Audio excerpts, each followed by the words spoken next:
साथियों, आप सभी का स्वागत करता हूं आप सभी के अपने चैनल टारगेट सिलेक्शन में। साथियों, दिल्ली पुलिस में अभी तक जितनी भी शिफ्ट्स हो चुकी हैं उन सभी शिफ्ट पर आधारित 25 ऐसे गोल्डन क्वेश्चंस आप सभी के लिए तैयार किए गए हैं। अगर जिनको आपने अपने मनोमस्तिष्क में स्टोर कर लिया तो आने वाली शिफ्ट में अगर आपका एग्जाम है तो साथियों कोई हराने वाला आपको पैदा नहीं हुआ, यानी कि एग्जाम हॉल में कोई ऐसा इंसान नहीं होगा जो आपको हरा दे। तो इन 25 क्वेश्चंस को तैयार कर लीजिए और इससे रिलेटिव जो क्वेश्चंस मैं आपको बता दूं उन क्वेश्चंस को अपने मनोमस्तिष्क में स्टोर कर लीजिए। परीक्षा देने जाएंगे बहुत आराम से फतेह हो जाएगी, कोई दिक्कत कोई परेशानी आपको महसूस नहीं होगी। तो सुपरफास्ट तरीके से साथियों क्लास का आगाज करेंगे और क्लास को अंजाम देंगे। पहला प्रश्न आपकी स्क्रीन पर है। पहला प्रश्न का उत्तर आप लोग बताने की कोशिश कीजिए। अकबर ने मुगल साम्राज्य की गद्दी कब संभाली? यानी कि अकबर की अगर साथियों बात करते ना, एक प्रश्न बहुत पूछा जाता है कि अकबर के संरक्षक का क्या नाम था, तो बैरम खां था। ये आपको ध्यान रखना है। अगर बात करें साथियों गद्दी कब संभाली, तो 1556 में संभाली। ये आपको ध्यान रखना है, क्या 1556 में। इसलिए आंसर आपका जो जाएगा वो ऑप्शन नंबर ए के साथ जाएगा। उसके बाद देखिए कि भारत की पहली महिला मुख्यमंत्री कौन थी। देखिए ये भी इंपॉर्टेंट है कि उन महिला मुख्यमंत्री का नाम क्या था, और ये भी इंपॉर्टेंट है कि वो महिला मुख्यमंत्री किस राज्य की महिला मुख्यमंत्री बनी थी। तो उत्तर प्रदेश की सबसे पहली महिला मुख्यमंत्री बनी थी, आपको ध्यान रखना है। और इनका नाम क्या था? सुचिता कृपलानी इनका नाम था। तो अगर आपका आंसर भी ऑप्शन नंबर बी के साथ है तो बिल्कुल करेक्ट है।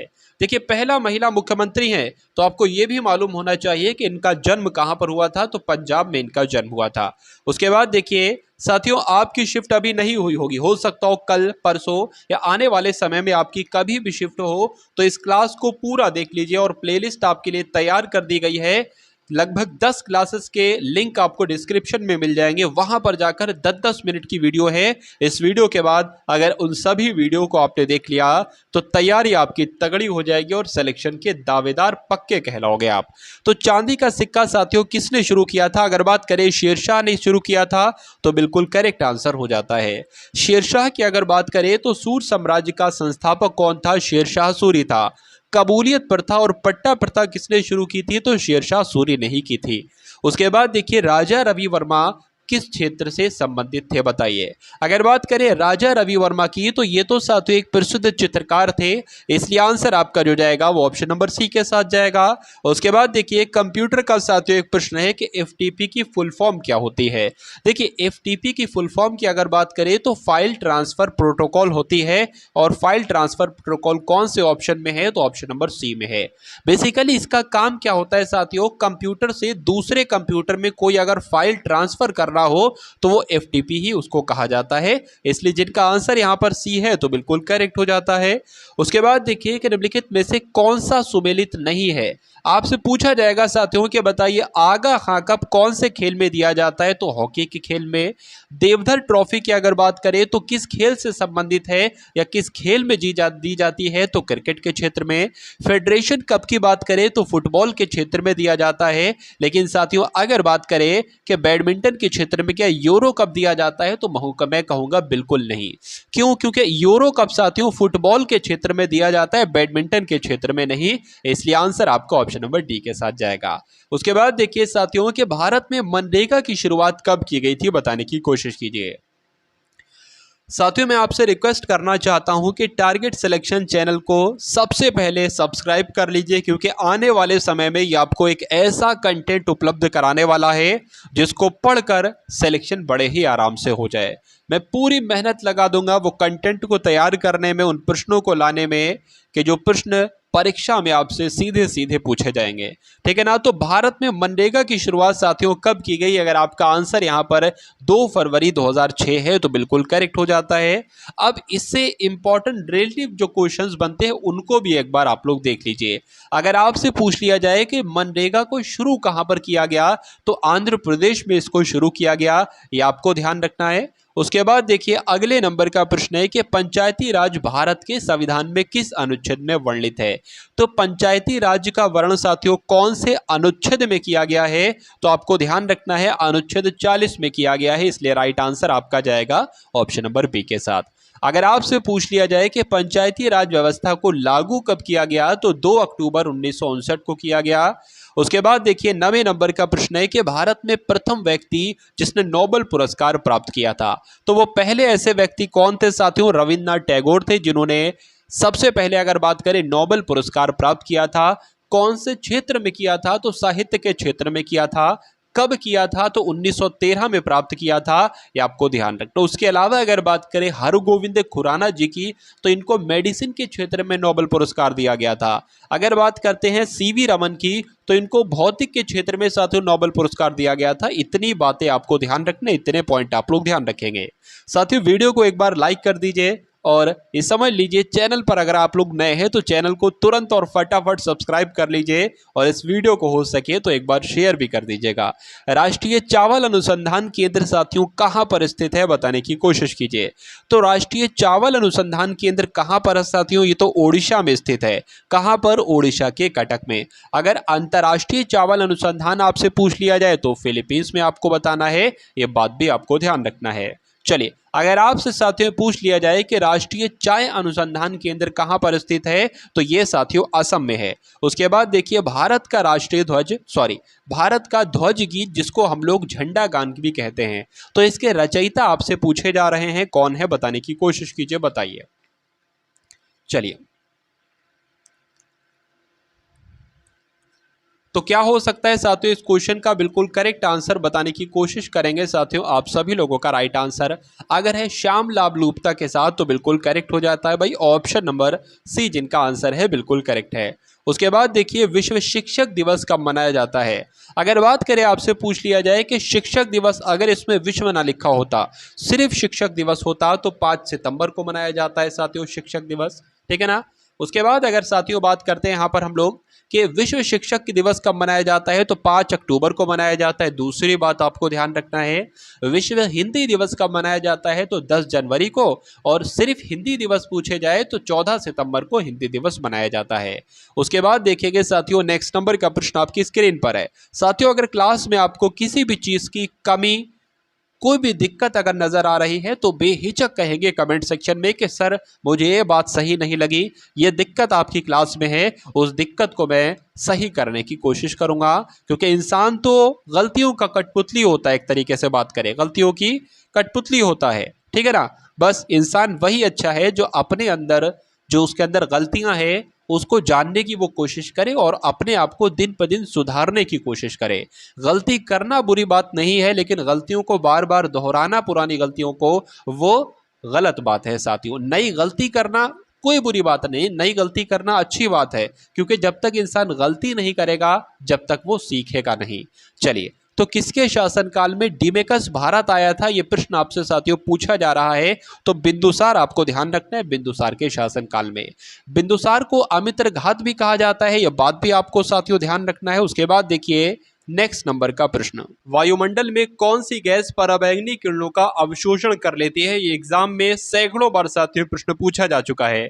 तो आपको ध्यान रखना है कि ओजोन गैस जो होती है यह पराबैंगनी किरणों का अवशोषण कर लेती है वायुमंडल में। इसलिए आपका अगर आंसर है ऑप्शन नंबर डी के साथ तो बिल्कुल करेक्ट हो जाता है। उसके बाद देखिए साथियों कि विधवा पुनर्विवाह कानून कब बनाया गया? तो विधवा पुनर्विवाह कानून साथियों 16 जुलाई 1856 को बनाया गया, ये आपको ध्यान रखना है। आंसर आपका ऑप्शन नंबर ए के साथ जाना चाहिए। उसके बाद देखिए साथियों कि उत्तर प्रदेश में किसान बही योजना, 2 योजनाएं जो कि उत्तर प्रदेश की हैं पूछी जाती हैं। एक तो चकबंदी योजना कब शुरू की गई? तो 1954 में शुरू की गई। और उत्तर प्रदेश में किसान बही योजना कब शुरू की गई? तो 1992 में शुरू की गई, आपको ध्यान रखना है। उसके बाद देखिए साथियों के निम्नलिखित में से कौन सा सुमेलित नहीं है? ये अच्छे लेवल का क्वेश्चन है, आपसे पूछा जा रहा है साथियों, क्या इस क्वेश्चन का राइट आंसर होगा, बताने की कोशिश कीजिए, बताइए। चलिए देखिए, अगर बात करते हैं साथियों जो गोबी मरुस्थल है ना, यहाँ पर मरुस्थल के नाम लिखे हुए हैं, ठीक है। तो गोबी मरुस्थल साथियों कहाँ पर है? मंगोलिया में है, बिल्कुल सही बात है। कालाहारी मरुस्थल कहाँ पर है? बोत्सवाना में है, ये भी बिल्कुल सही बात है। उसके अलावा कराकुम अगर बात करते हैं ना साथियों, कराकुम, तो ये साथियों नामीबिया में नहीं है, ये कहाँ पर है? ये तुर्कमेनिस्तान में है, ठीक है। उसके अलावा अटैकामा उत्तरी चिली में है। तो आंसर आपका किस ऑप्शन के साथ जाएगा? तो ऑप्शन नंबर सी के साथ जाएगा। उसके बाद देखिए कि बृहदेश्वर मंदिर साथियों, इसका निर्माण किसके द्वारा करवाया गया था? अगर बात करें साथियों ये मंदिर कहां पर है, तो तमिलनाडु के तंजौर में बृहदेश्वर मंदिर है। पहला पॉइंट आपको ध्यान रखना है। दूसरा प्रश्न बनता है कि इसका निर्माण किसके द्वारा करवाया गया, तो राजा राम प्रथम के द्वारा इसका निर्माण करवाया गया। ये दोनों पॉइंट आप लोग ध्यान रखेंगे। उसके बाद देखिए नेक्स्ट नंबर का प्रश्न आपके स्क्रीन पर है कि भारतीय संविधान संशोधन का प्रस्ताव किस देश के संविधान से लिया गया है। साथियों जो कुछ भी हमारे संविधान में है ना, वो अलग अलग देशों के संविधान से लिया गया है। तो यही यहाँ पर पूछा जा रहा है, जो संविधान में संशोधन की प्रक्रिया है ये किस देश के संविधान से ली गई है, तो मैं आपको बता दूं दक्षिण अफ्रीका के संविधान से ली गई है। अगर बात करें मौलिक अधिकार कहां से लिए गए हैं, तो ये यूएसए के संविधान से लिए गए हैं। जो आपके मौलिक कर्तव्य होते हैं ये रूस के संविधान से, और नीति निर्देशक सिद्धांत जो होते हैं ये आयरलैंड के संविधान से, और जो प्रस्तावना की भाषा है ये ऑस्ट्रेलिया के संविधान से ली गई है। ये आपको ध्यान रखना है। चलिए संशोधन संविधान में कौन कर सकता है, तो संसद कर सकती है। ये आपको ध्यान रखना है। कौन से अनुच्छेद के तहत कर सकती है, तो अनुच्छेद 368 के तहत कर सकती है। अगर बात करें पहला संविधान में संशोधन कब किया गया था, तो 1951 में किया गया था। इतने पॉइंट आपको ध्यान रखना है।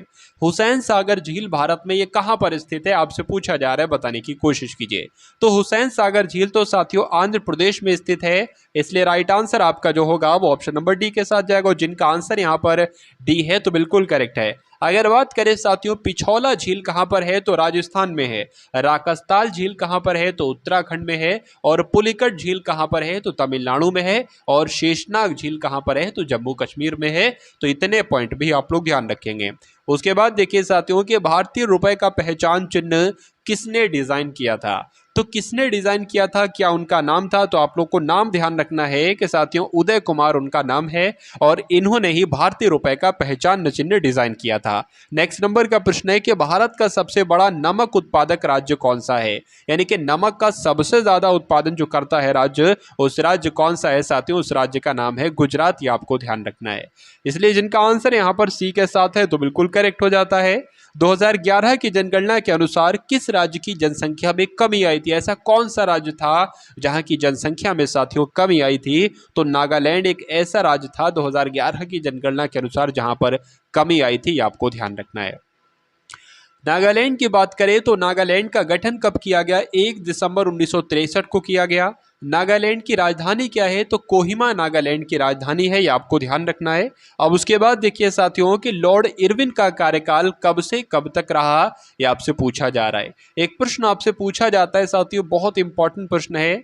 चलिए अगर बात करें से साइमन कमीशन आया था ना, साइमन कमीशन की नियुक्ति हुई थी, तो वो किसके कार्यकाल में हुई थी, तो वो लॉर्ड इरविन के कार्यकाल में ही हुई थी। और लॉर्ड इरविन का कार्यकाल कब से कब तक का था, तो 1926 से लेकर 1931 तक का था।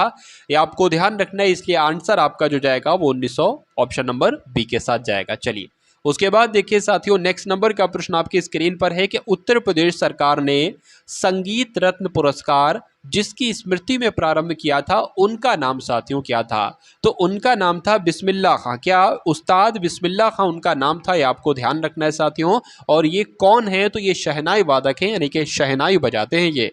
चलिए उसके बाद एक दो क्वेश्चन और हम लोग यहाँ पर देख लेते हैं कि निम्नलिखित में से कौन सा राज्य सरकार का कानूनी सलाहकार होता है, तो कौन होता है साथियों, महाअधिवक्ता होता है। इसलिए आंसर अगर आपके ऑप्शन नंबर बी के साथ तो बिल्कुल करेक्ट है। भारत में तटीय राज्यों की संख्या कितनी है, अगर ये प्रश्न साथियों आपसे बन जाए तो आपका आंसर साथियों क्या होना चाहिए, तो भारत के अगर बात करें साथियों तटीय राज्यों की संख्या आपसे पूछी गई है, तो तटीय राज्यों की संख्या क्या है, भारत के समुद्री तटीय राज्यों की संख्या जो है वो 9 है। ये आप लोग ध्यान रखेंगे। आंसर आपका जाएगा ऑप्शन नंबर सी के साथ। अगर पूछा जाए सबसे बड़ा तटीय सीमा वाला राज्य कौन सा है, तो वो गुजरात है। ये भी आप लोग ध्यान रखेंगे। तो ये साथियों लगभग 27 प्रश्न पिछली शिफ्ट पर आधारित जो मैंने आपको कराए, इनमें से जो भी क्वेश्चंस मैंने आपको कराए वो और उनसे रिलेटिव क्वेश्चंस जो मैंने आपको कराए वो, इन सभी को तैयार आपको कर लेना है। और साथियों डिस्क्रिप्शन में और कमेंट सेक्शन में साथियों प्लेलिस्ट की लिंक दे दी गई है, वहां से आप लोग जाकर लगभग 10 से 12 क्लासेस होंगी और 10-10 मिनट की होगी। डबल स्पीड में करके सारी क्लासेस को देख लीजिए। ये समझ लीजिए कोई सानी आपका नहीं होगा, यानी कि कोई पछाड़ आपको नहीं पाएगा साथियों, ठीक है ना। तो मिलते हैं हम सभी लोग आने वाली वीडियो में। जय हिंद साथियों।